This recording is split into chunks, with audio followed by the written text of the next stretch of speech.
Hello students, आज हम composition के क्वेश्चंस करने वाले हैं। तो आपके सामने स्क्रीन पर उदाहरण नंबर 15 है जो एनसीईआरटी की बुक से हैं और इसमें आपको लिखा है कि मान लीजिए कि एक फंक्शन f सच दैट 2, 3, 4, 5 ये इसमें इस सेट के एलिमेंट्स है 2, 3, 4, 5 और 3, 4, 5, 9 है। ठीक है, यहाँ से ला करके यहाँ तक के एलिमेंट्स इसमें हैं और इस प्रकार से दो सेट्स है इसमें। और एक दूसरा जो फंक्शन है वो g है, g सच दैट 3, 4, 5, 9, 2 ये आपका 7, 11, 15 है। इस प्रकार से दो फलन है कि g of 2 equals to 3, f of 3 equals to 4, sorry f of 2 equals to 3, f of 3 equals to 4, f of 4, f of 5 equals to 5। और इस प्रकार से आप समझते हैं कि ये क्या है। तो यहाँ पर हम देख रहे हैं कि f ऑफ 2 का मीनिंग क्या है, 3।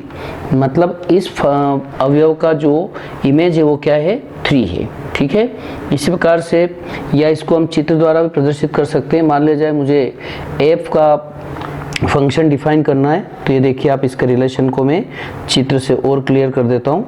ये एक फंक्शन है जो f है और इसमें जो सेट्स हैं वो है, सेट्स के अवयव हैं 2, 3, 4 और 5 और इसमें आपके 3, 4, 5 और 9। अब हम यहाँ पर रिलेशन देख रहे हैं कि किस प्रकार से डिफाइन किया गया है। यहाँ पर आपको डिफाइन किया गया है f ऑफ 2 इक्वल्स टू 3। तो f ऑफ 2, ये देखिए आप f ऑफ 2 इक्वल्स टू 3, मतलब इस अवयव की इमेज 3 है। इसी प्रकार से f of 3 equals to 4, f of 3 equals to 4, f of 4 equals to 5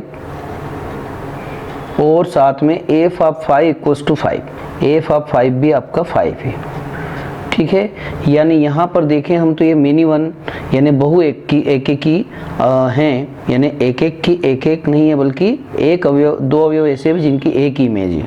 तो इस प्रकार से ये आपको डिफाइन किया गया है। इस प्रकार से एक g दूसरा मैपिंग है, दूसरा फंक्शन आपका g है जिसमें जो दो सेट्स है उसमें जो अवयव दे रखे हैं वो हैं 3, 4, 5, 9 और 7, 11 एंड 15 और ये फंक्शन को g से डिफाइन किया गया है।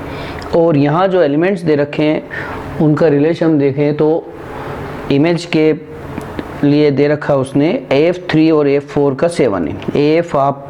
g ऑफ 3 इक्वल्स टू 7, ये देखिए, और g ऑफ 4 भी आपका 7 है, यानी ये भी आपका मेनी वन है। g of 5 equals to 11, g of 5 11 and g of 9 is also 11। ठीक है, इस प्रकार से दो फंक्शंस आपको डिफाइन करके दिए हैं। तब हमें बताना है g ऑफ f यानी g कंपोजिशन f, ये बताना है। तो मैंने आपको बताया था कि हमेशा g और f का जो कंपोजिशन बनेगा उसमें जो इनपुट एलिमेंट्स होंगे वो हमेशा f के होंगे। मीन्स आपको जो एलिमेंट्स निकालना है वो 2, 3, 4 और 5 के लिए ही निकालना है। तो सबसे पहले हम निकालते हैं, देखिए सबसे पहले हम g कंपोजिशन ऑफ f और इसका मीनिंग पहले बता देता हूँ। मान लिया जाए मुझे g composition f of x निकालना है तो हम इसको डिफाइन करेंगे g ऑफ fx। ठीक है, अब सबसे पहले हम एलिमेंट 2 लेते हैं, तो g ऑफ 2, तो g ऑफ 2 के लिए इस डेफिनेशन के द्वारा हुआ g ऑफ f ऑफ 2। ठीक है, बट f ऑफ 2 का वैल्यू आपको दे रखा है, f ऑफ 2 इक्वल्स टू 3 है, तो यानी इसको हम लिख सकते हैं g ऑफ f ऑफ 2 को हम लिख सकते हैं 3। अब g ऑफ 3 में जाएंगे तो g ऑफ 3 यहाँ पे भी दे रखा है g ऑफ 3 इक्वल्स टू 7, यानी इसका आंसर हो गया आपका 7। ठीक है, ये एक एलिमेंट का आंसर हुआ। इसी प्रकार से जितने भी एलिमेंट्स हैं इन सब का इनपुट आपको देना होगा। दूसरा एलिमेंट लेते हैं हम g composition f of 3, that is g of f of 3, g of f of 3 का वैल्यू हमारे पास 4 है तो डायरेक्ट हम इसको 4 रख देंगे। g of 4 का वैल्यू 7। ठीक है, ये आपका सेकंड आंसर हो गया।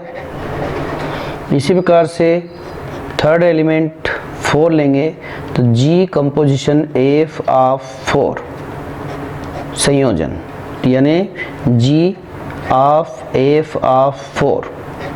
F ऑफ 4 का वैल्यू कितना है? F ऑफ 4 का वैल्यू है 5, तो G ऑफ 5 और G ऑफ 5 का वैल्यू दे रखा है 11, यानी इसका आंसर हो जाएगा 11।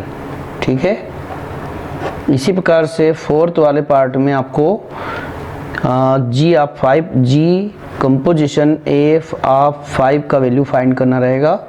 तो ये होगा G ऑफ F ऑफ 5। इस प्रकार से G ऑफ 5 का वैल्यू पहले से है अपने पास, G ऑफ F ऑफ 5 का वैल्यू है 5, तो यहाँ पुट करते हैं G of F of 5, F of 5 का वैल्यू कितना है? 5 है। अब G ऑफ 5 चाहिए आपको, तो G ऑफ 5 का वैल्यू ऑलरेडी कितना है? 11 है। इस प्रकार से ये आपको एक छोटा क्वेश्चन है बट अच्छा क्वेश्चन है समझने के लिए। बेसिक कॉन्सेप्ट इससे आपका क्लियर हुआ होगा कि G कंपोजिशन F का मीनिंग क्या होता है। ठीक है, इसके बाद भी अभी बहुत सारे क्वेश्चंस इसमें से मैंने सिलेक्ट किए हैं, आपके रेफरेंस बुक से भी हैं और साथ में NCERT और CBSE के एग्ज़ाम में जो आए हुए हैं, और वो भी सभी सिलेक्ट करके और सभी को आगे आने वाले वीडियोस में लिया गया है। निश्चित रूप से आप इसको देखें, आपको समझ में आएगा। ठीक है।